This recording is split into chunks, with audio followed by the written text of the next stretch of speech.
2 weeks ago, we had a sermon describing when the prophesied Great Tribulation will begin. The beginning of the end of the age is also designated as the moment that God will protect a number of people.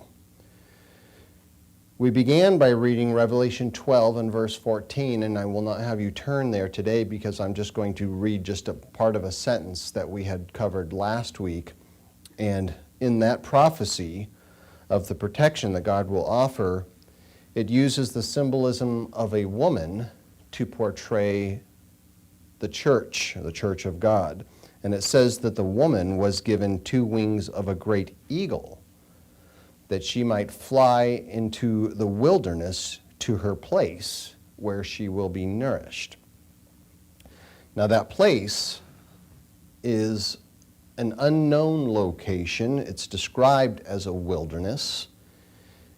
In another scripture that we will not cover today, but we'll look at in the sermon after this, the place is poetically described as a garden, but not the kind of garden that one might think of, a garden that has beautiful roses growing and trimmed hedges and bountiful fruits and vegetables.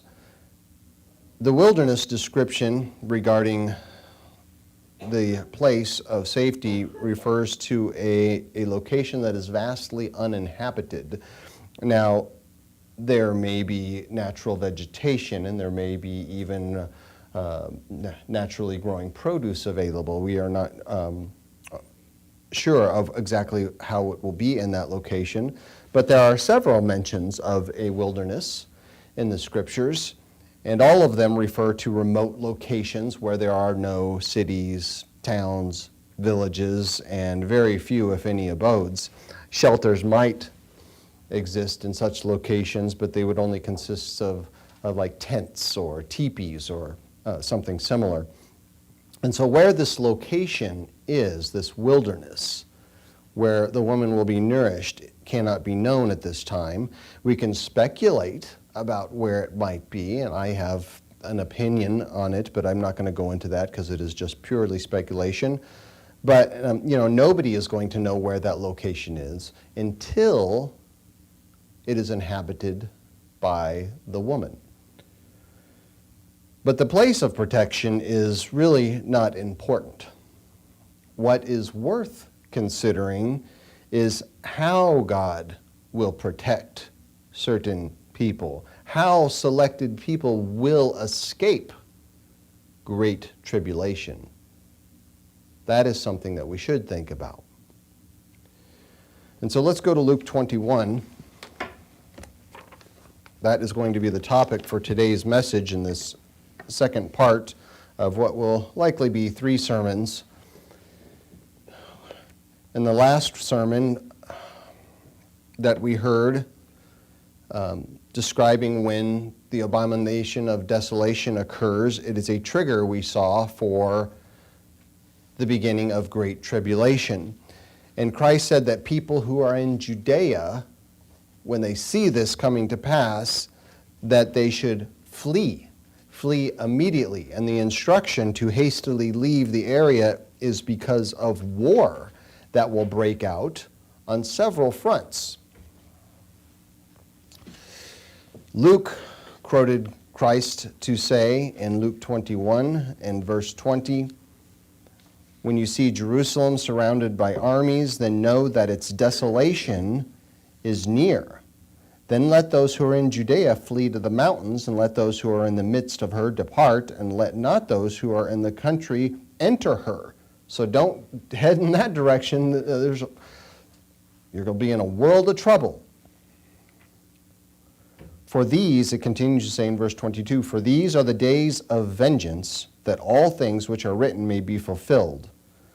Woe to those who are pregnant and those who are nursing babies in those days," for obvious reasons, difficult travel, hard times, "for there will be great distress in the land and wrath upon this people, and they will fall by the edge of the sword and be led away captive into all nations, and Jerusalem will be trampled by Gentiles until the time of the Gentiles are fulfilled. So we see a brief description of what will be a terrifying time when sects of Christianity, Judaism, and Islam all clash in a fight for this territory. You see, all will consider what the man of sin does blasphemous to the area that they all believe to be holy.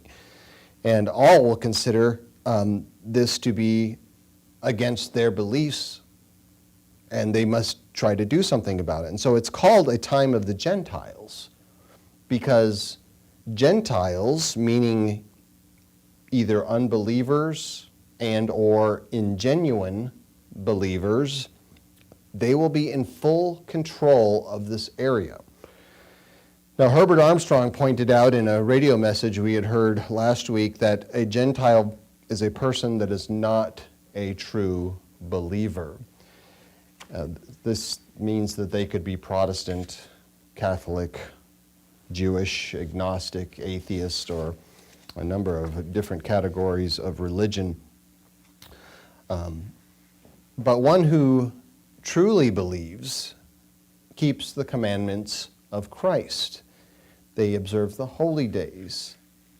They love God with all their heart.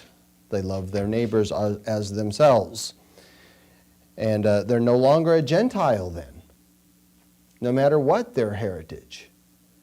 And the Apostle Paul wrote in Galatians 3:29, he said, "If you are Christ's, then you are Abraham's seed and heirs according to the promise." So it didn't matter if you were born from the tribe of Judah or Manasseh or Reuben or what have you.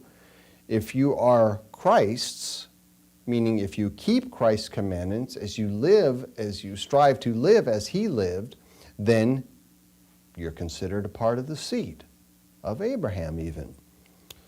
So those who were once not authentic believers, once Gentiles, were without Christ, but now in Christ Jesus, as the Apostle Paul again had written in Ephesians 2, you once were far off, but have been brought near. And so faithfulness to God in the way that he dictates removes the classification of being a Gentile and allows for us to become a part of the commonwealth of Israel. In other words, grafted in to the tribes of Israel. As Christ said of Nathanael, seeing him from a distance, being able to look right into his heart, he said, "Behold, an Israelite indeed, in whom is no guile." And so, the time of the Gentiles will be a number of people in control of that area. Of course, the primary control will be from the empire that is under the leadership of the man of sin, also depicted as a beast.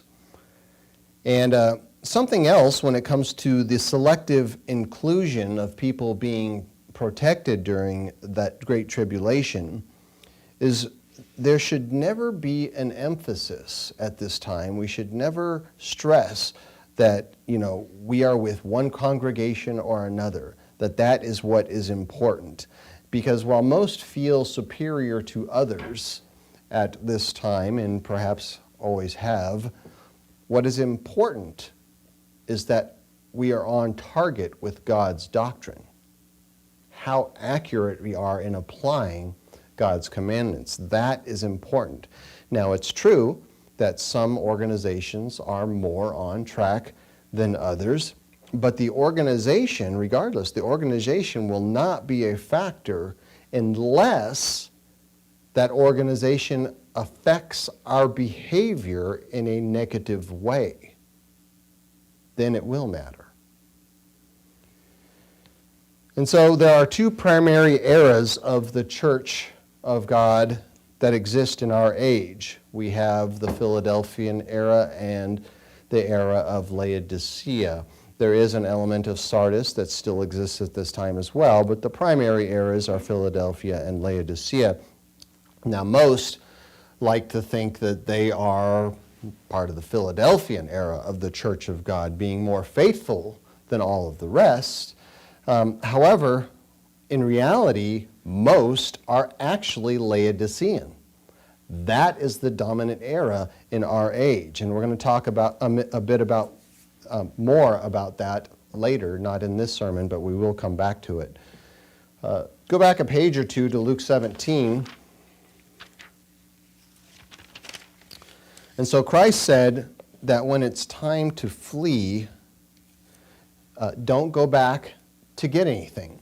Don't go back to get your coat. Don't go back to get a can of beans. Don't go back to get a weapon, or don't go back to get your cell phone.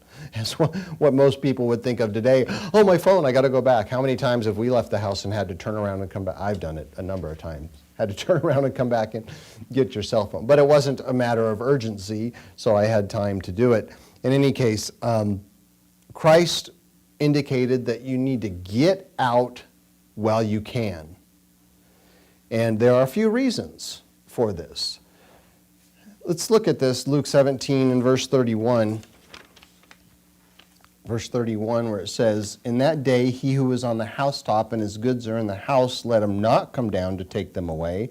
And likewise the one who is in the field, let him not turn back. Remember Lot's wife. Whoever seeks to save his life will lose it, and whoever loses his life will preserve it." And so the reference to Lot's wife in this situation is telling. First, it does show us where our focus should be.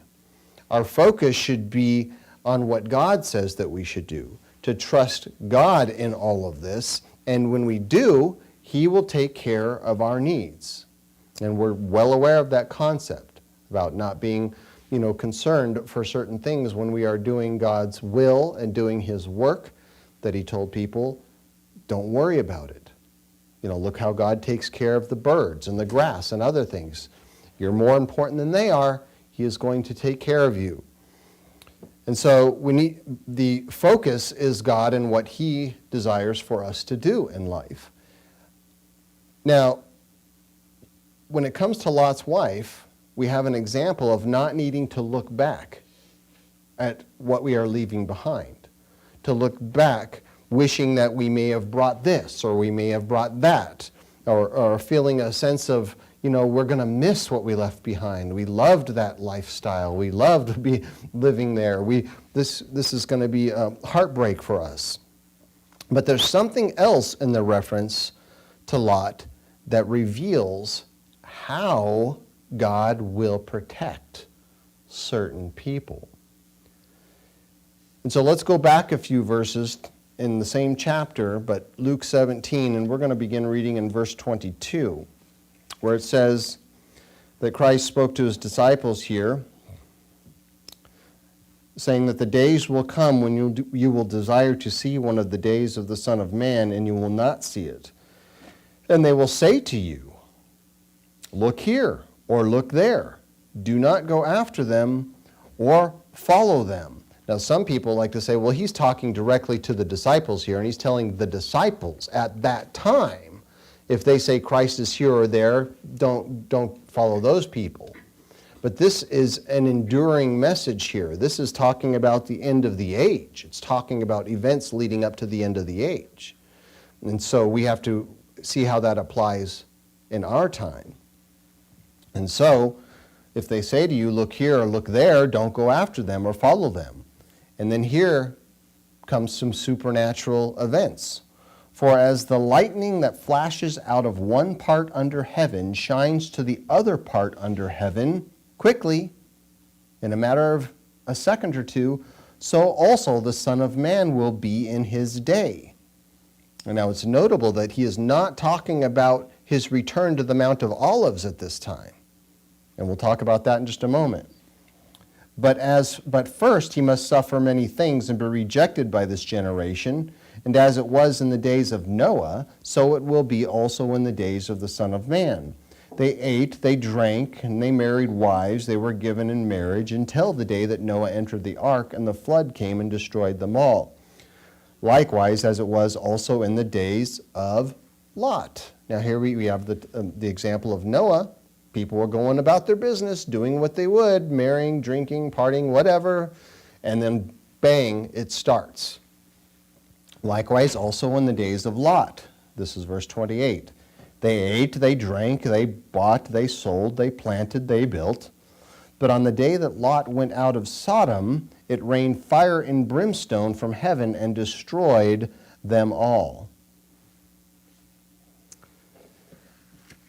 And so it is that we have this example of people just going about their business, not even aware really that this is going to begin, that this is going to happen, the beginning of the end for them. And the example given is the time of Noah and also the time of Lot. And then it goes down and says to remember Lot's wife. And so let's go back and look at a little bit of that in Genesis 19. Genesis chapter 19.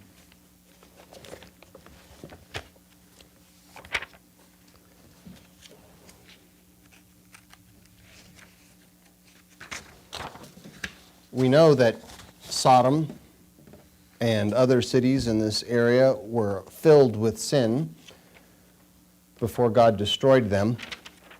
It was so bad that God did not leave anything or anyone alive in those locations. He destroyed the entire city of Sodom and Gomorrah and also two other locations near to them, cities called Admah and Zeboim. Now, when God sent two angels to evaluate the situation in Sodom, it wasn't only to evaluate how bad it was. God sent these two angels for another reason. God would protect Lot and his family. He knew he would do this for the sake of Abraham, but also because of the enduring example that would be left in what he would do for Lot and his family. So when it came time to leave, these angels, we know the story, they came in, they met with Lot, they were harassed by people in the city, they spent the night, and the next morning it's time to leave, it's time to go, but Lot lingered. In Genesis 19 and verse 15, it says, when the morning dawned, the angels urged Lot to hurry, saying, arise, take your wife and your two daughters who are here, lest you be consumed in the punishment of the city. And while he lingered, meaning he didn't really want to go. He was taking his time and perhaps fiddling with this and that. Let me gather this, let me grab that. This is going to be important. But while he lingered, it says the men, these two angels appearing to Lot and his family as men, took hold of his hand, his wife's hand, and the hands of his two daughters, and the Eternal being merciful to him, they brought him out and set him outside the city. And so what we see that happened here is supernatural. This was a miracle, a deliverance that protected Lot and his family from what was coming. Now, some might try to argue what brought him out and set him outside the city actually means. They might say that, it just means that they grabbed him by the hand and that they all quickly ran out of the city, outside the gates. But the definitions strongly suggest that Lot and his wife and his two daughters, that they did not run through the streets of the city and out of the gates. Time was of the essence here. They had to move, and they had to move quickly, quicker than one's feet could carry them. And so the angels took them out of harm's way, took them by the hand, and set them outside the city. Now, there are several other translations of this account that actually say that the angels placed Lot and his family outside the city. And in verse 17 it says, so it came to pass, when they had brought them outside, that he said, escape for your life. Do not look behind you, nor stay anywhere in the plain. Escape to the mountains, lest you be destroyed. So this was a miraculous transportation outside of the city boundaries, outside, but there was still a possibility to be harmed by the massive fire and brimstone that would be rained down on these locations. And so he said, you need to move now. And this supernatural event is a clue. It's a clue for us because something like this happening to Lot and his family is not unique to Lot and his family. So we know, for example, we have the story of Enoch, and we see how Enoch was a righteous man. That's what it means when it says that he walked with God. He didn't literally walk with God side by side, but figuratively walked in righteousness, and God took him. He took him out of harm's way when evil was spreading in that area like a pandemic. It says that God took the body of Moses to an unknown location that was on the earth.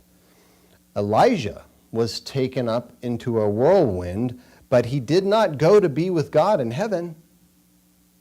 No, he was placed or relocated to an area of Judah where Elijah continued to serve as a prophet to the southern kingdom.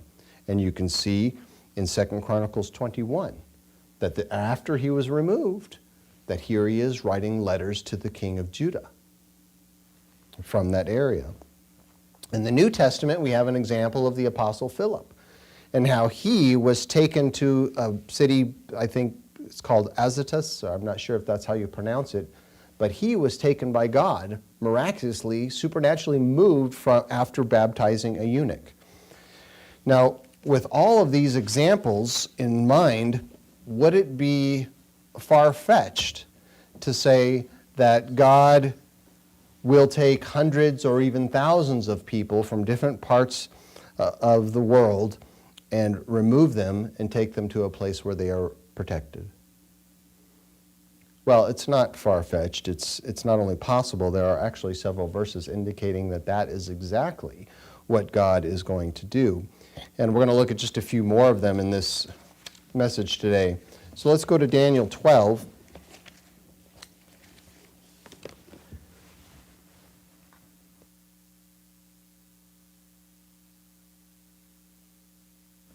It's nice to be able to turn the mic off when I cough. Still have a lingering cough from being ill last week. That was a rough one. Okay, Daniel 12. So we had already read the prophecy of the woman in Revelation 12, portraying Christ's church, which is fitting, of course, portraying his church as a woman because he is the bridegroom. The church is pictured as the bride that will literally become his bride. It pictures people that are being prepared spiritually, undefiled by false religion, being virgins in this way, having no guile, as it talks about Nathaniel, being an Israelite indeed, and a number of qualities that people that are being developed, groomed, if you will, in the church to develop and to have, to be fit for their husband. Now, Revelation 12 and verse 14 that I had quoted says that she will fly into the wilderness to her place. Now, the term fly means to take flight. And something related to this is that it says she will be given wings of a great eagle. So the imagery is spectacular, but it does not mean that those people who are selected to be protected are going to sprout wings and fly away.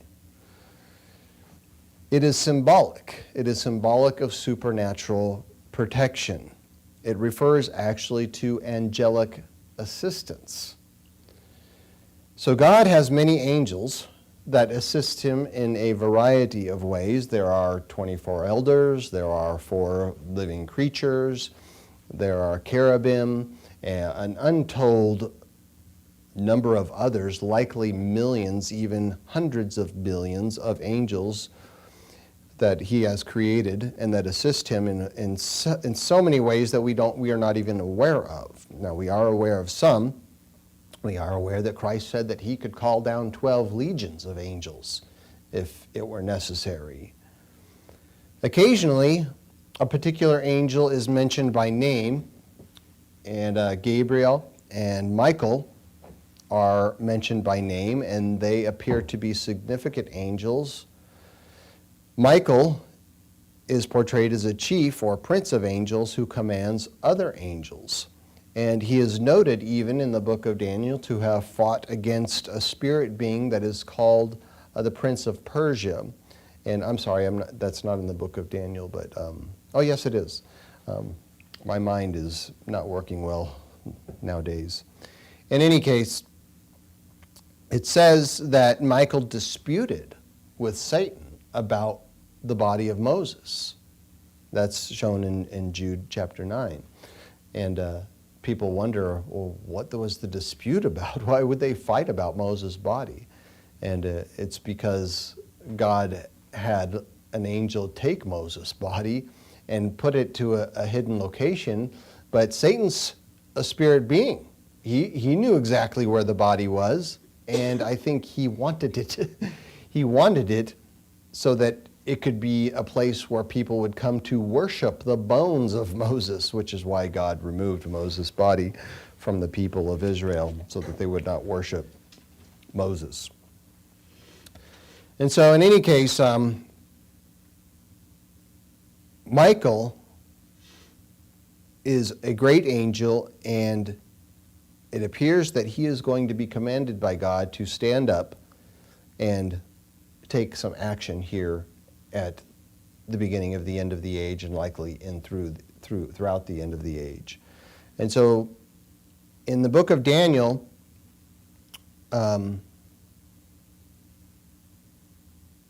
we have scriptures indicating how God will protect certain people.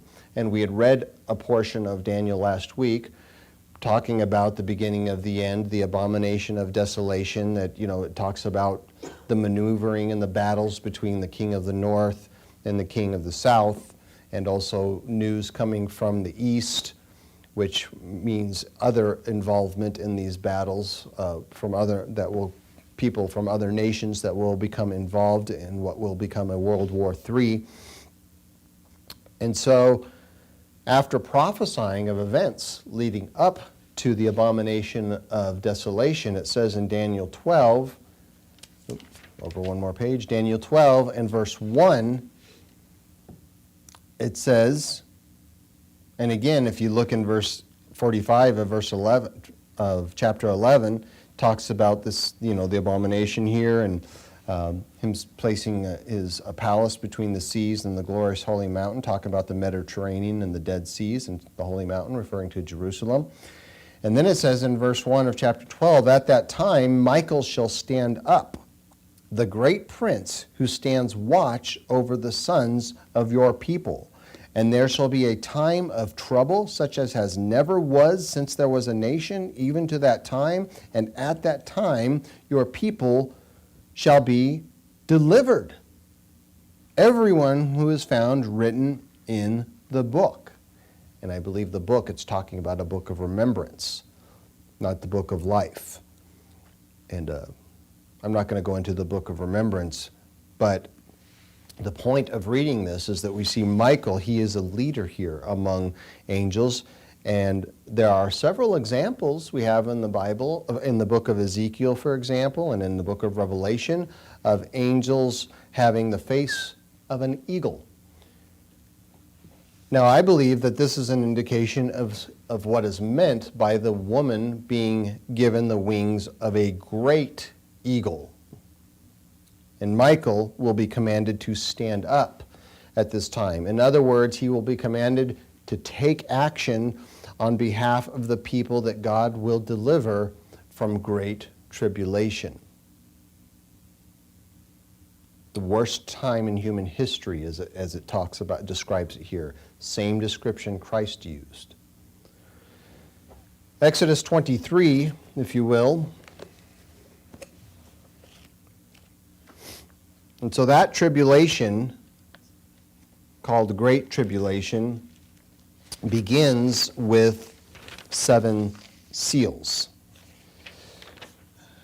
Those seals that Christ began describing the beginning of the end of the age in Matthew 24, those seals consist of satanic and demonic involvement, inspired war, plagues, and supernatural upheaval.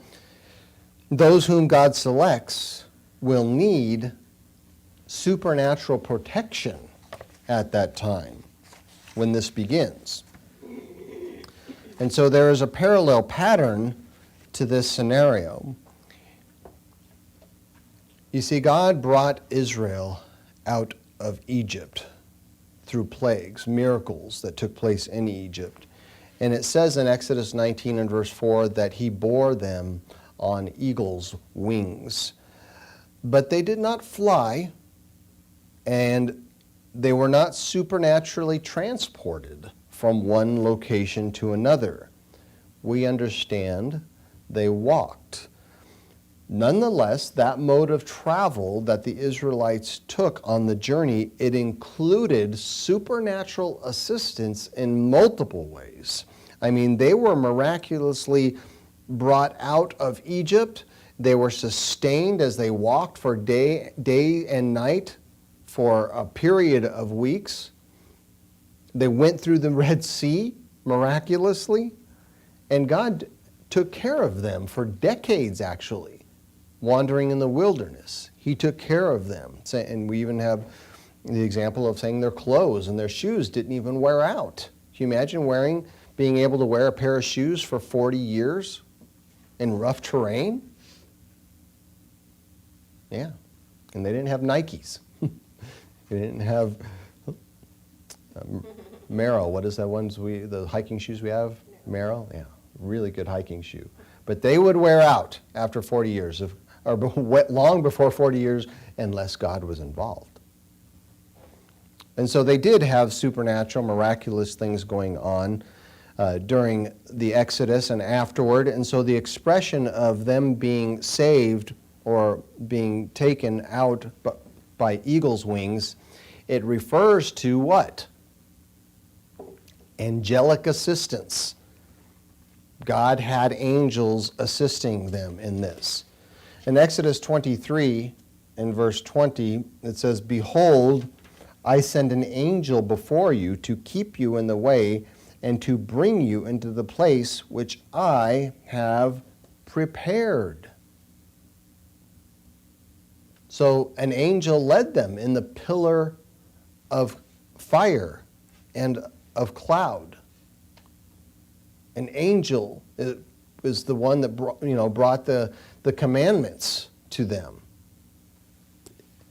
It was by direct command of God. Many miracles occurred for these people for 40 years and beyond. And they came at the hand of angels or an angel who were directed by God. Now, there's even evidence, and I'm not going to go into that now, but it's interesting conversation and to consider the evidence that Christ had in direct involvement in these affairs, and that in some locations where it refers to an angel leading them, or even speaking to Moses through the burning bush, that it was Christ. Let's go back, or I should say forward, to Matthew 24. Oh, too far. Matthew 24. It's my belief, and I am not alone, that the protection God will provide, the place of safety, this will be a miraculous extraction of selected individuals. The transportation will be supernatural, and it will be instantaneous, as Christ described, like lightning coming from the east to the west. Like that, it will happen. So there's not going to be a need for people to make sure that they are attending with a particular organization, or to keep your eyes on certain ministers because they say pay attention to what we're saying, because we're going to be ones to tell you what to do and when it's time to flee. That will not be a factor. See, the prophecies speak of divine intervention. Now, notice the following verse where Christ is again addressing signs of the end of the age in Matthew 24 and verse 23. And this is another account of something that Luke and also Mark had documented, where it says, "Then if anyone says to you, 'Look, here is the Christ,' or 'there,' do not believe it. For false Christs and false prophets will rise and show great signs and wonders to deceive, if possible, even the elect. See, I have told you beforehand. Therefore, if they say to you, 'Look, he is in the desert,' do not go out. Or 'Look, he is in the inner rooms,' do not believe it." Now, this description here, this warning, I should say, is not referring to the time when the Great Tribulation begins. Christ indicates that this will be a time when God's people found in the church are able to go here or there, wherever they might want to travel.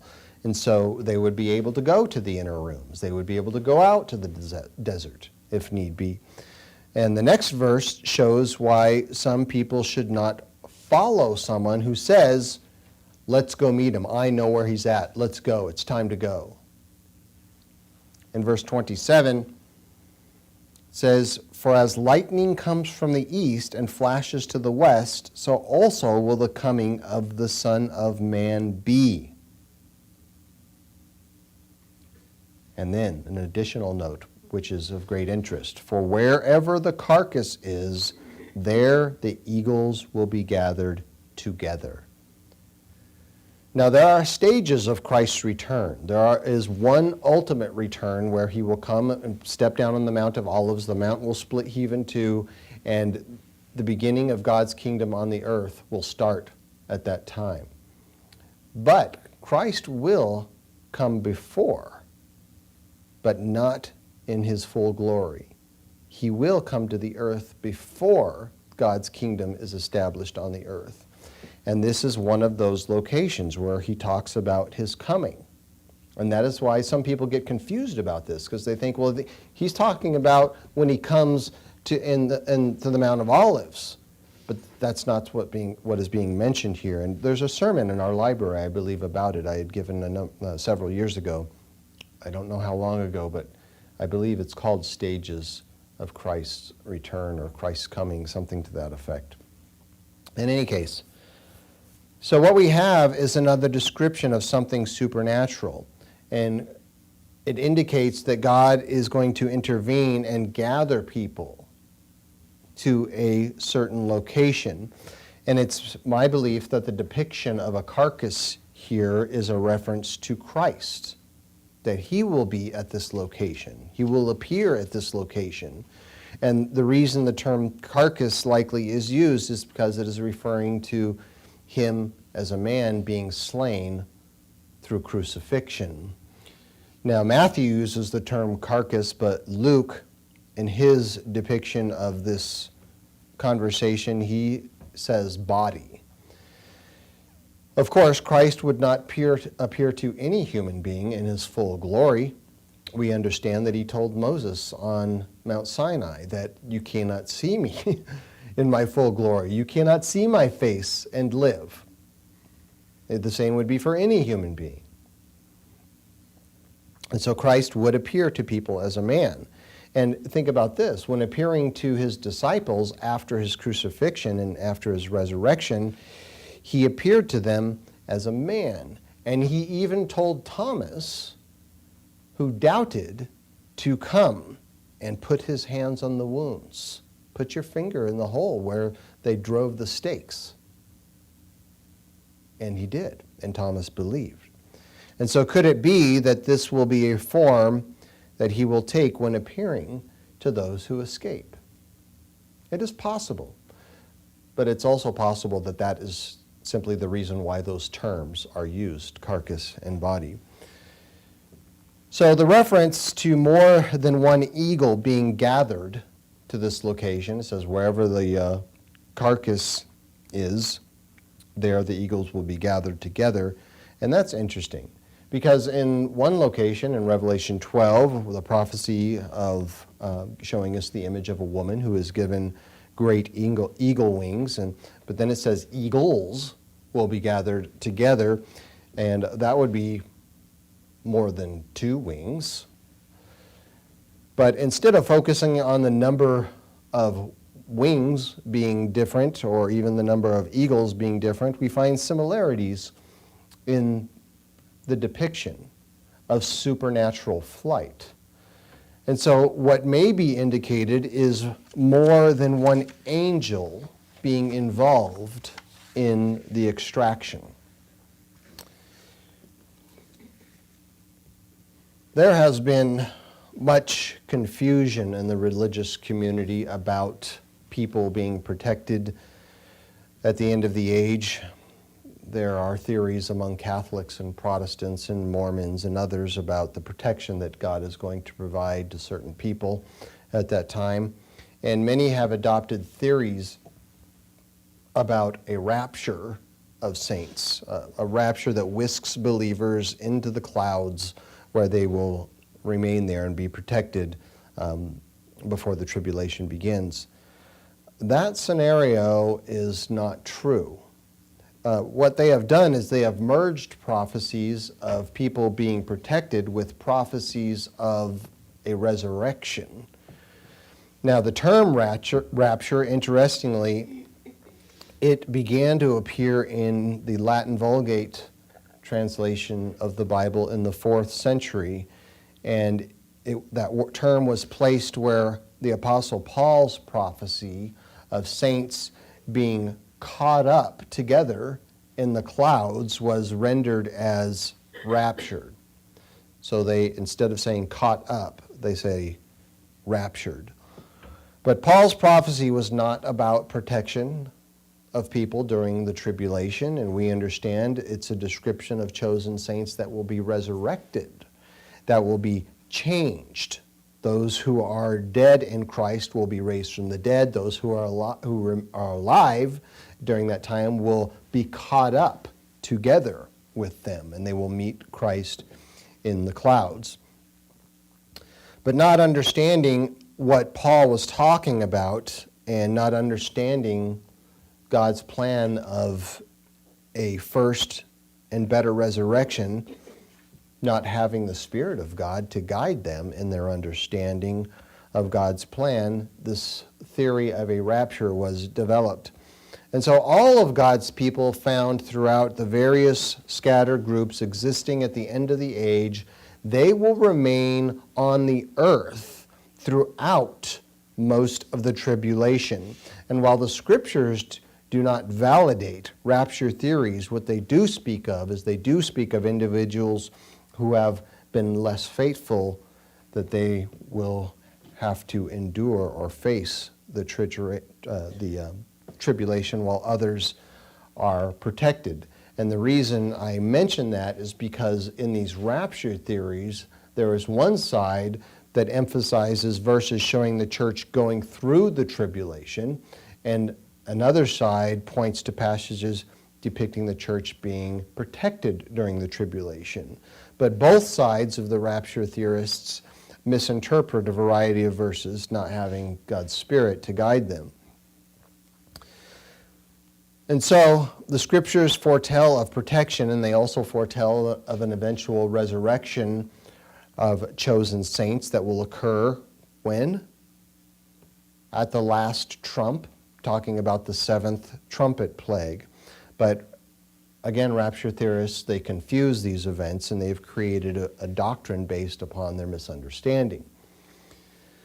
So for those who might consider some of what we have read about people so far anyway, people being taken to a place of safety, portraying, possibly thinking that, well, it's actually portraying a resurrection. There are several reasons why what we have covered so far is not a resurrection.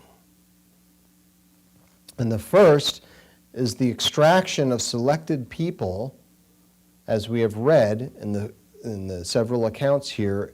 It occurs prior to the 6th seal consisting of heavenly signs. And Christ described the 6th seal as occurring when?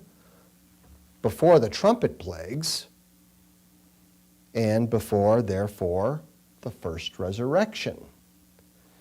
So it's only after the tribulation has been going on for more than 3 years that the first resurrection will occur.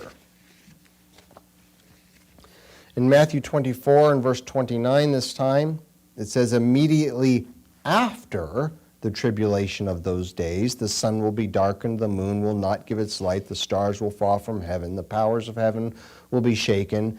Then the sign of the Son of Man will appear in heaven, and then all tribes of the earth will mourn, and they will see the Son of Man coming on the clouds of heaven with power and great glory. And he will send his angels with a great sound of a trumpet, and they will gather together his elect from the four winds, from one end of heaven to the other. And so we see there is a difference between what was said previously in Matthew 24, verses 27 through 28. When it comes to gathering people to a place of safety, the Savior describes himself as coming like lightning from the east to the west. And how does lightning appear? We've all seen it. Quickly, bang, suddenly. Once in a while you get one of those amazing lightnings that seems to stick to the ground and strobe for just a second or two. It's frightening. It's something that really grabs your attention. It's quick, and it lasts only a few seconds. And so that is what Christ is talking about when people are gathered to be protected during the tribulation. It's something that will happen fast. It'll like being taken on the wings of an angelic eagle, moved quickly to a remote location. But the resurrection, it differs in that angels will gather the elect from the four winds, as it says, or four corners of the earth. And as Paul said, it will occur at the sound of the last trumpet, referring to the trumpet plagues. And that is when, as it says in Revelation 10 and verse 7, that the mystery of God would be finished. The plan that he has declared to his servants, the prophets, the hope of those people who are called today to be a part of that first and better resurrection. Luke chapter 17.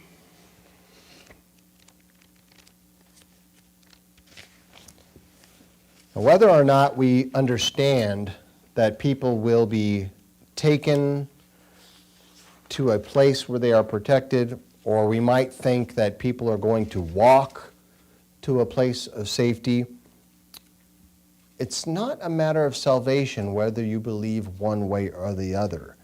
But it could become a matter of salvation, a matter of being chosen for the first resurrection. If we think that we need to follow a minister who claims that God is going to tell him or his people what to do, and he's going to tell the congregation what to do, and then we're going to do exactly as that minister says. Because feeding his ego or their egos in this way, people might go along with other things that they tell people to do, things that are incorrect according to God's doctrine. And that could make a difference in whether we are chosen or not. A system in which ministers will be given a message from God and they will relate that message to the flock of what they need to do when it's time to flee, that might seem like something that is possible. But that scenario is not biblical. In fact, the opposite is true. Christ indicated that if someone tells you to go here or go there, that's where the carcass is going to be. He said, don't go. And Luke quoted Christ to say, this is Luke 17 and verse 23. Might as well read it since I'm here. I was going to read another scripture, but and they will say to you, look here, look there. He said, do not go after them or follow them. Don't do it. Instead, the prophecies indicate that certain people will be taken, that they will be removed from harm's way and protected in a remote location where nobody can hurt them. In Luke 17, verse 34, it says, I tell you, in that night there will be two men in one bed. The one will be taken, the other will be left. Two women will be grinding together. The one will be taken and the other left. Two men will be in the field. The one will be taken and the other left. It's describing people in different areas, different parts of the world, where some will be taken, selected to be protected, and the other not. And by the way, just as an aside, this is the scripture condoning homosexuality. Two men in one bed. Some people might try to misuse that scripture, but it's just talking about two men, brothers, father, son, whatever, sleeping in the same location. Doesn't mean they're both going to go. So it's not going to be our decision whether we go or not. I mean, think about it. Think about it in this way. If it were up to us to decide if we're going to listen to somebody tell us to flee, and then we get to choose whether we are going to go or not, what would we do? What would most people do? What about the people that you love that are not being told to go? You're going to say, come on, let's go. Come with me. I was told. I have insight. It's time to go. We need to get out of here. We need to be protected from what is coming. And if you think about it, by the time people arrived, if they were all traveling by car or boat or plane or walking to these locations, by the time they arrived, how many stragglers would they have picked up along the way?